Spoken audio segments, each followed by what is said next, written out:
ఏటమ్మది అక్క కట్టిందా నీకు రాఖీ?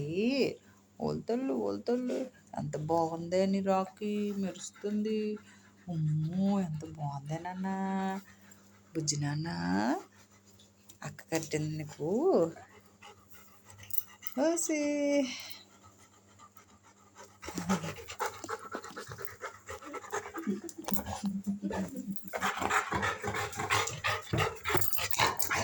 చాలు చాలు చాలు చాలు చాలు చాలు చాలు చాలు చాలు.